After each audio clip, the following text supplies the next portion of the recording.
Saya mengangkat satu tema pada saat ini, yaitu Tuhan berjalan dalam badai dan puting beliung.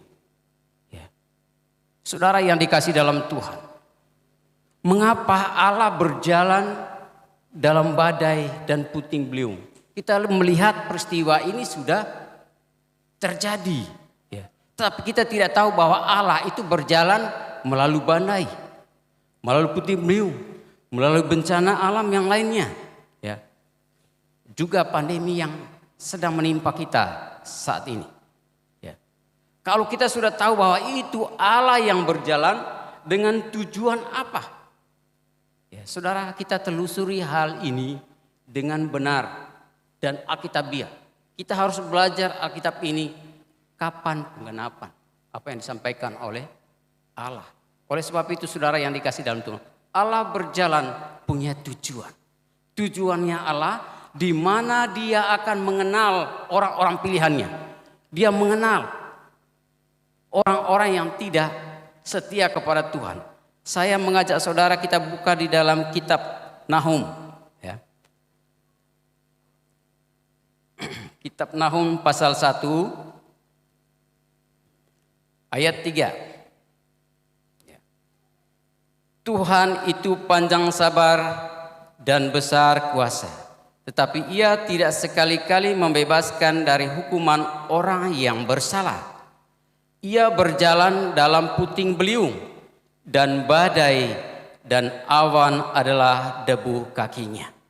Saudara yang dikasih dalam Tuhan, di mana tema yang saya angkat ini, ya saudaraku yang dikasih dalam Tuhan, sesuai dengan kondisi yang terjadi di bumi ini. Sesuai dengan apa yang kita lihat dan kita dengar. Kondisi ini merupakan penggenapan firman Tuhan. Ya.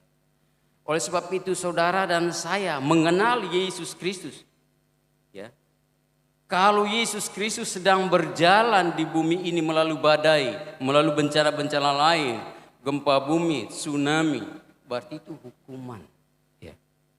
Itu hukuman, saudara yang dikasih dalam. Mengapa saya mengatakan hukuman? Ya, 2018 yang lalu Tuhan perlihatkan saya, ya, di mana nama Yesus itu berjalan dari arah barat ke timur, dan tulisan Yesus itu berwarna hijau, ya, berjalan dia kurang lebih dari permukaan bumi 500 meter antara langit, ya saudara yang dikasih dalam Tuhan, di mana tulisan itu dia berjalan lurus ke timur sampai dia melewati Flores ini, ya. Lalu saya mengatakan, loh, Yesus Kristus kok bisa tulisan seperti itu, tulisan namanya berjalan. Nah, setelah saya mengatakan itu, berhentilah huruf itu dan tidak bergerak lagi dan hilang. Lalu saya berpikir, dalam ingatan saya, tulisan huruf warna hijau itu menandakan bahwa ada kematian, maut menimpa bumi ini. Nah, saya kembali supaya kita belajar apa yang dikatakan oleh Rasul Yohanes, kitab Wahyu pasal 6 ayat 8. Ya. Kitab Wahyu pasal 6 ayat 8.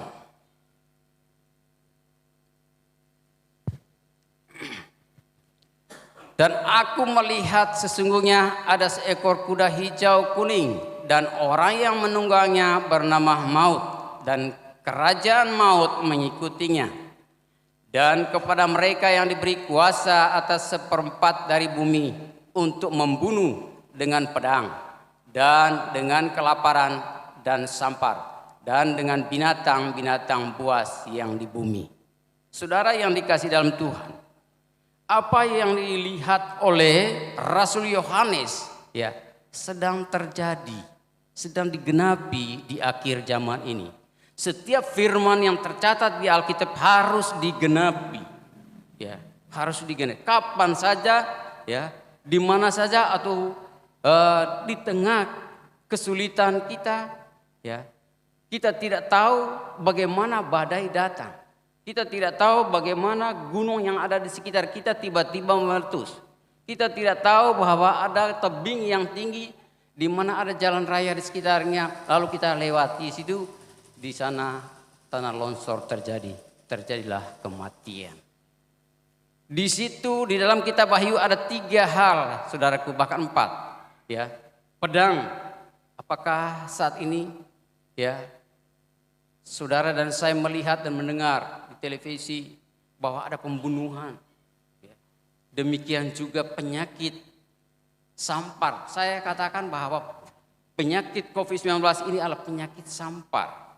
Ya. Ini merupakan tahap awal penderitaan yang dialami oleh manusia. Ya. Kalau ini penyakit sampar, saudara yang dikasih dalam Tuhan, saudara dan saya berada dalam genggaman tangan kuasa Allah, berada di dalam Yesus Kristus. Pertanyaannya, sudahkah saudara dan saya memiliki Yesus di dalam hidup ini? Adakah Yesus tinggal di dalam diri saudara dan saya? Kalau sudah merasakan kehadiran Yesus, firman-Nya tinggal di dalam kita, dan bahkan kita sungguh-sungguh berpegang teguh kepada kebenaran Allah, Dia siap dan Dia juga mengenal saudara dan saya. Kalau Dia mengenal saudara dan saya, ada keselamatan ketika gempa bumi terjadi, ketika bencana alam terjadi, ketika badai menerpa kehidupan beberapa tempat, saudara yang dikasih dalam Tuhan. Di sini posisi kita sebagai orang beriman, jangan takut dan gentar. Ya. Iman kita sesungguhnya hanya kepada Yesus Kristus. Allah orang lain di bumi ini hanya mereka beriman kepada Allah atau kepada Tuhan. Tetapi Tuhan kita sungguh hadir di bumi ini. Dia telah berubah wujudnya. Bahwa Yesus adalah Allah. Yesus adalah pencipta langit dan bumi. Bahkan Dia yang datang dalam badai, dalam gempa bumi, dalam berbagai bencana lainnya. Kenapa Dia datang melalui gempa bumi dan bencana-bencana lainnya? Ya. Karena Dia tidak berwujud. Tujuannya untuk menghukum orang yang keras kepala, untuk menghukum orang yang tidak taat kepada firman Allah. Ya. Apa yang dikatakan oleh Rasul Yohanes, Rasul Yohanes, ya. Ayat pasal 14 ayat 23 dikatakan, ya. Injil Yohanes pasal 14 ayat 23. Jawab Yesus, "Jika seorang mengasihi aku, ia akan menuruti firman-Ku, dan Bapa-Ku akan mengasihi dia, dan kami akan datang kepadanya dan diam bersama-sama dengan dia." Luar biasa. Bapa dan Yesus Kristus diam di dalam diri saudara dan saya. Betapa luar biasa perkataan Allah ini. Apa yang disampaikan oleh Yesus sendiri, diam bersama saudara dan saya. Tidak perlu kita takut lagi terhadap bencana itu. Tidak perlu kita takut lagi COVID-19, walaupun COVID sekarang lagi jenisnya berbeda-beda. Ya. Sekalipun kita akan dilanda dan disambar oleh corona. Saudara, sekalipun kita ditimpa maut pada saat corona, saudara dan saya langsung masuk surga. Tidak perlu takut. Surga jangan takut. Oh, dia mati, pendeta mati gara-gara corona. Di manakah Tuhannya dia? Saudara yang dikasih dalam Tuhan, kematian itu ada di tangan Tuhan. Siapapun saudara dan saya, ya. Kau kaum awan, kau memberitakan firman Allah. Ketika penyakit sampar atau penyakit corona menyentuh tubuhmu, habis. Lalu kita mengatakan, di manakah Yesus? Di manakah Yesus, posisi Yesus sebagai juru selamat? Saudaraku yang dikasih dalam Tuhan, keselamatan itu, ya, di mana posisi kita sekarang ini mengakui Dia sebagai Tuhan. Toh iblis menguasai kita, dan oleh karena kelemahan kita, iman kita, sehingga dia menimpa kita. Iblis menimpa kita. Diizinkan oleh Tuhan. Ya, ini ada perbedaan. Diizinkan oleh Tuhan, di mana virus menimpa hamba-hamba Tuhan, menimpa orang-orang yang percaya kepada Kristus. di sini membuat orang Kristen bingung. Saudara yang dikasih dalam Tuhan. Jangan sampai orang Kristen bingung peristiwa. Saya takut mati. Ya, saudara dan saya mati oleh karena bencana alam ada di tangan Tuhan. Tidak sia-sia keyakinan saudara dan saya hari ini. Ya, sebab Yesus mengenal orang yang percaya kepada Dia. Yesus tahu bahwa Dia melihat hatinya. Ya, mengenal. Itu yang dikatakan di dalam Kitab Nahum pasal 1 ayat 7 dan 8. Kitab Nahum pasal 1 ayat 7 dan 8. Tuhan itu baik. Ia adalah tempat pengungsian pada waktu kesusahan. Ia mengenal orang-orang yang berlindung kepadanya. Saudara yang dikasih dalam Tuhan. Ya. Ia mengenal orang-orang. Yesus mengenal saudara dan saya selama ini menyembah Dia, memuliakan Dia. Ya. Nah, oleh sebab itu tidak perlu kita takut asalkan kita tetap berpegang teguh kepada Dia. Ya. Dan hidupmu sudah benar-benar diperbaharui oleh Roh Kudus. Ingat, Roh Kudus itu yang diam di dalam diri saudara untuk mengingatkan kita ketika kita dilandai masalah. Ya. Kadang-kadang kalau kita menghadapi masalah di luar kontrol, kita lupa berdoa. Ya. Sekalipun kita lupa berdoa, Dia tetap mengasihi kita karena kita umat pilihannya. Bukan saudara dan saya yang memilih Yesus. Dia sendiri memilih saudara dan saya sehingga kita boleh memuliakan Tuhan di mana saja dan kapan saja. Ya. Dan kita tahu bahwa kehidupan yang sekarang ini merupakan penggenapan firman Tuhan. Dunia dilandai ketakutan. Saudara pun juga mungkin dilandai ketakutan karena dipengaruhi lingkungan mayoritas yang tidak beriman kepada Tuhan yang sama. Tapi ingat, Allah masih memperhitungkan iman saudara dan saya. Yesus itu setia kepada siapa? Penjahat yang ada di samping kirinya Dia saja. Ya, ketika ketika engkau datang kedua kali, selamatkan aku. Apa katanya? Hari ini juga engkau bersama aku di Firdaus. Dia tidak melihat latar belakang daripada penjahat itu. Apakah dia sebagai pembunuh? Saya yakin penjahat ini adalah orang yang mengenal Yesus. Perkataan itu yang membuat dia surga gratis. Saudara, apalagi kita ini, ya, apalagi kita. Saudara yang dikasih dalam Tuhan, asalkan kita, kalau pemerintah menyampaikan dan menetapkan peraturan, ikuti protokol kesehatan. Jadi kita harus ikuti. Karena ini perintah Tuhan juga. Taatilah perintah pemerintah yang ada di mana engkau berada. Pemerintah adalah wakil Allah. Kalau pemerintah mengatakan harus menggunakan masker, harus mencuci tangan, ya, dan lain sebagainya, kita ikuti. Jangan berpikir begini, saya ada Yesus, tidak perlu itu. Itu namanya sombong. Kalau orang yang sombong tidak luput lagi nanti bencana lain. Ya. Itu ditegur sama Tuhan. Ya, tidak luput lagi bencana lain. Bukan artinya kan sombong kau masuk neraka. Ingat, di mana Rasul Petrus menyangkal Yesus 3 kali. Apakah Petrus masuk neraka? Tidak, saudaraku. Tidak. Walaupun Petrus sempat menyangkal Yesus, tetap dia menjadi umat yang dikasih Tuhan. Ya. Iman kita, pengakuan kita kepada Yesus Kristus itu dinilai oleh Tuhan. Dan bahkan penilaian itu tidak sama dengan penilaian kita. Kalau kita dikecewakan oleh orang lalu tidak dipedulikan orang itu. Tidak, Dia tidak. Ya. Dia menilai hati kita. Dia tahu bahwa kita punya kelemahan, punya keterbatasan. Kelemahan itu Dia akan mengangkat kita dan membawa kita ke tempat yang aman. Ya. Saudara yang dikasih dalam Tuhan, di sini kita harus tahu di mana bencana ini terjadi karena apa? Itu bukan untuk orang-orang Kristen yang sungguh-sungguh sepenuhnya, yang percaya kepada Allah. Bahkan janji Kristus tadi, Bapa dan aku diam di dalam kamu, oleh karena engkau taat pada perintahku, melakukan hukum-hukumku. Ya, saudara yang dikasih dalam Tuhan, apapun keadaan saat ini, Yesus tetap bersama engkau.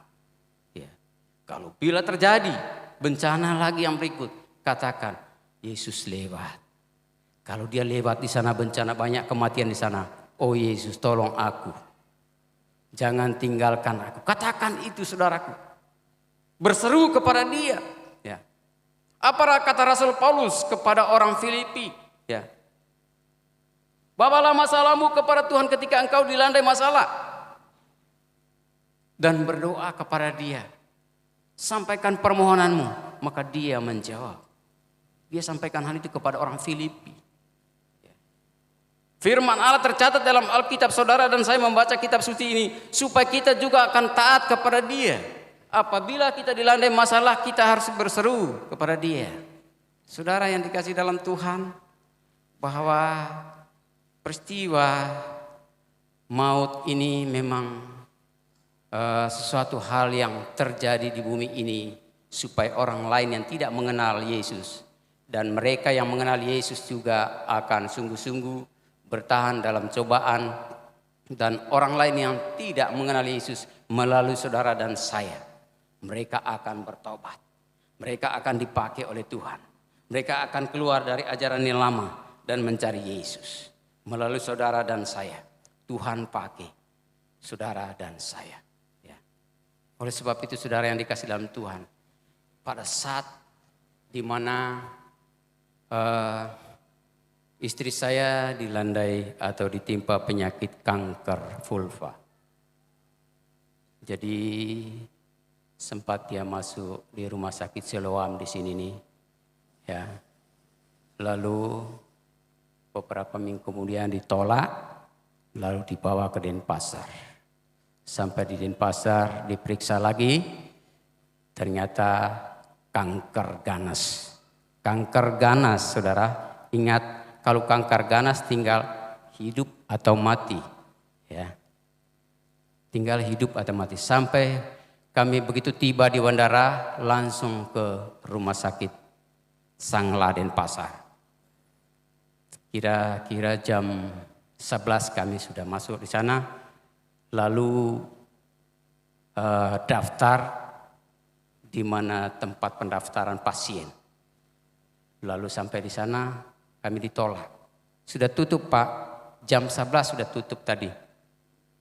Loh, bagaimana kami baru tiba di sini? Sekalipun baru tiba, aturannya di sini harus tepat waktu. Lihat Bapak, di luar itu banyak orang yang 2 minggu, ada yang 1 bulan. Memang saya lihat saudaraku banyak yang berbaring, pokoknya semua ada yang nangis, macam-macam penyakit. Ya, itu bulan Desember yang lalu tahun 2019. Ya. Saya berpikir begini, Tuhan tolong. Sementara dia berada di atas tempat tidur ini, tempat tidur pakai roda. Dan saudara yang dikasih dalam didorong aja, lalu diamkan di tempat ruang tunggu. Ya. Saya berdoa ditolak. Lalu saya masuk di ruangan yang lainnya, yang bukan poli kebidanan. Ya. Lalu saya ketemu dengan seorang dokter atau apa saya juga tidak tahu. Dok, tolong saya. Ya. Jadi saya baru datang dari Flores, istri saya sakit kanker. Wah, Papa daftar aja di sana. Ya begitu. Saya sudah dari sana ditolak. Saya sudah pulang dari sana sudah ditolak. Saudara yang dikasih dalam Tuhan. Ya. Lalu dia antar saya, mari ikut saya. Ya. Saudara yang dikasih dalam Tuhan, dia antar saya ke tempat pendaftarannya. Bapak harus berdiri di depan Bapak. Pada saat di pasien yang lain nanti ya akan dipanggil oleh petugas ini. Pokoknya kau berdiri, jangan pindah dari tempat ini. Dan setelah selesai urusan ini nanti engkau harus kembali kepada saya, ke tempat saya. Dia bilang begitu. Saudara yang dikasih dalam Tuhan, begitu saya hanya beri beberapa menit diserong formulirnya. Ya, Pak isi ini, setelah saya isi, udah, lalu dia kasih berkas semuanya, dia bawa berkasnya itu. Lalu saya cari itu dokter, ya. Cari masuk ke ruang ontologi, jadi tidak ada. Saya tanya, mana tadi Ibu dokter sini kacamata sekian. Duduknya di sini. Itu laki-laki tadi di situ. Ya, saudara yang dikasih dalam Tuhan. Saya juga bingung. Siapa tadi, Pak? Mereka bilang begitu, siapa yang tadi? Saya juga tidak tahu dokternya itu. Ya, saudara yang dikasih dalam Tuhan. Begitu saya keluar daripada saya makan waktu yang begitu banyak nanti, saya langsung ke sana. Ya, langsung bawa berkasnya ke poli kebidanan. Sampai di poli kebidanan ini juga saya seru. Bapak baru datang. Sekarang sudah dapat berkas seperti yang sudah terdaftar. Tadi jam sekian sudah tutup. Kenapa Bapak bisa masuk? Saya punya keluarga 2 minggu di luar itu. Dan parah sakitnya. Kenapa Bapak bisa ada dan bisa masuk sini? Saya tidak tahu. Yang penting berkasnya saya bawa, saudara yang dikasih dalam Tuhan. Lalu ada dokter. Setiap pasien dan lengkap administrasinya jangan ditolak. Itu urusan di luar. Saudaramu atau siapa saja. Yang penting berkas lengkap. Ya. Saya menang. Saya diam saja. Perang antara pegawai di dalamnya, saudara. Benar-benar saya rasakan. Mereka baku perang sudah. Akhirnya diterima saya. Langsung masuk. Istri saya ini ke ruangan itu diperiksa segala macam. Ambil darahnya.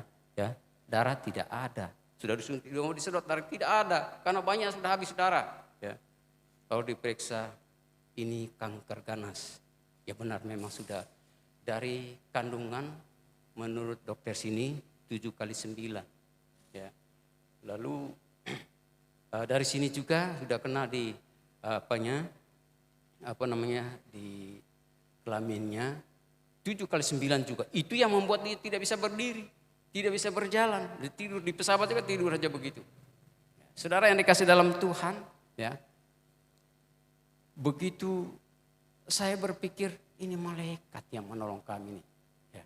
Jadi lalu Tuhan bilang begini. Ya. Peristiwa penderitaan ini tidak mendatangkan maut. Ya.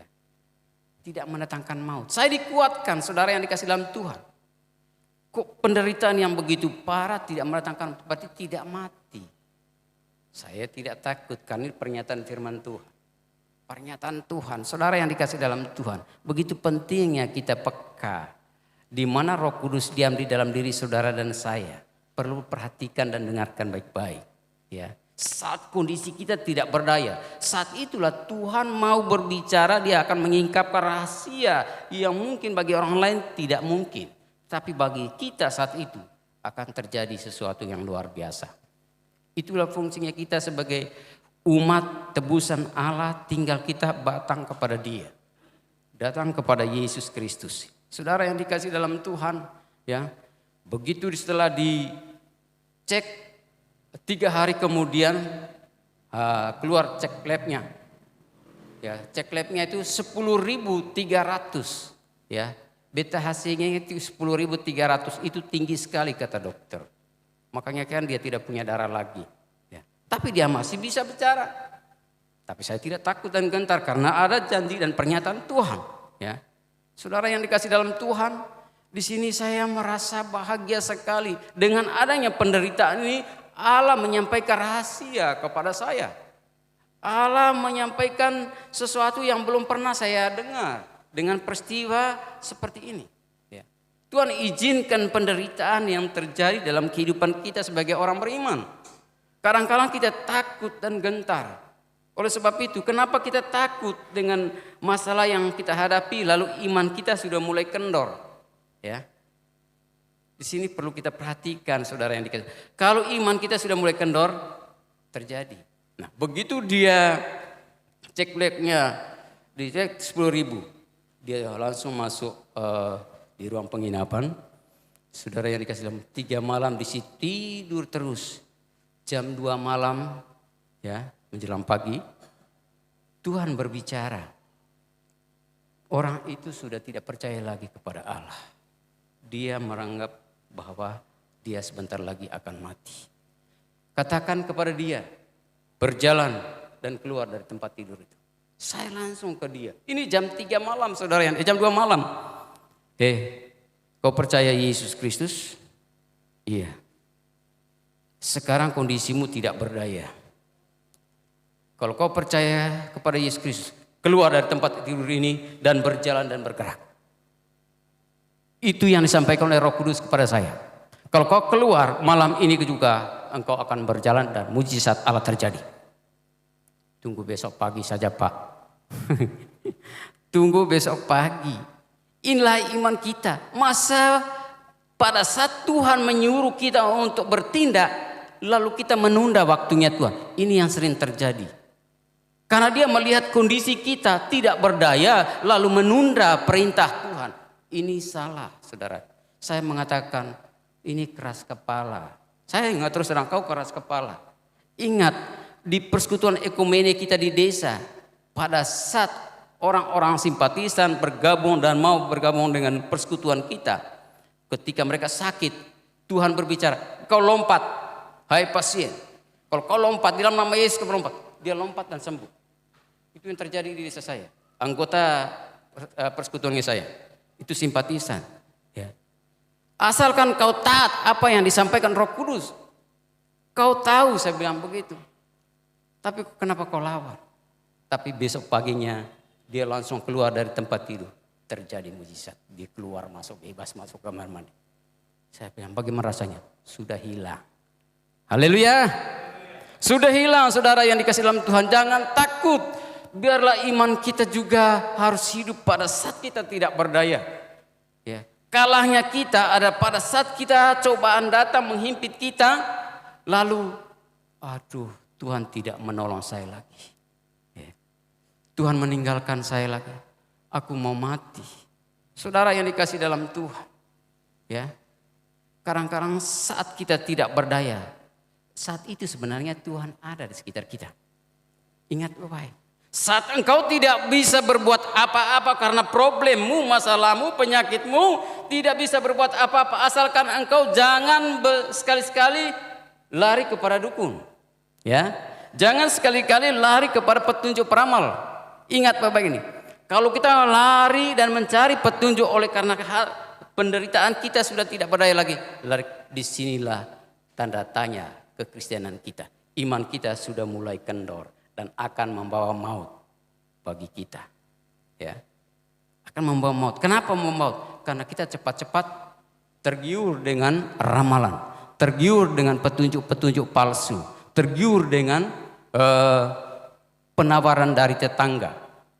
Saya terus terang, kalau istri saya diam di kampung, itu banyak orang dukun datang. Ya.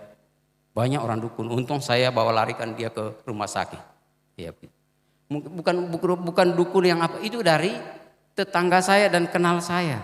Tanpa kita minta, mereka datang, tawarin obatnya. Ini mujarab ini. Itu palsu.